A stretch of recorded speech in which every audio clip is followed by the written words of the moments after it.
Un concert pour conclure un sermon est lancé le week-end de ces 450 jeunes de l'église protestante. Le Grand Kiff, c'est le nom de ce rassemblement, avait été reporté l'an dernier pour cause de Covid. Impossible de l'annuler cette année.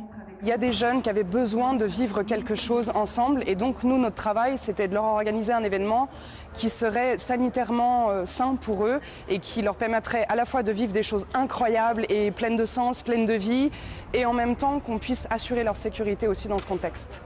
À l'extérieur du chapiteau, dans l'enceinte du lycée agricole Font-Labour, les jeunes venus de toute la France partagent le même ressenti. On a quand même passé des moments où on était un peu seuls chez nous et ça fait du bien de pouvoir revoir d'autres gens et de faire d'autres rencontres. On a beaucoup de mesures un peu restrictives, mais bon, il faut quelquefois porter le masque, mais ça gêne pas l'entente collective. Le thème de cette 4e édition, la justice sociale et l'écologie, via des temps d'échange, de messes et de jeux. Pas de passe sanitaire, mais un protocole à respecter.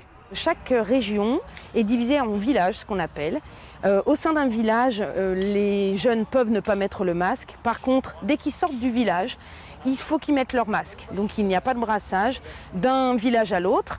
Les villages, les voici. Baptiste est albigeois et ça n'empêche pas de passer ses nuits ici. Là, on est le camp feu, donc on est sud-ouest ici. Et juste derrière, c'est le camp Nord-Normandie.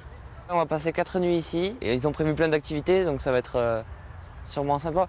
La météo n'est pas au rendez-vous, mais qu'importe, ce n'est pas la pluie qui empêchera Baptiste et ses camarades de faire de ce week-end un grand kiff.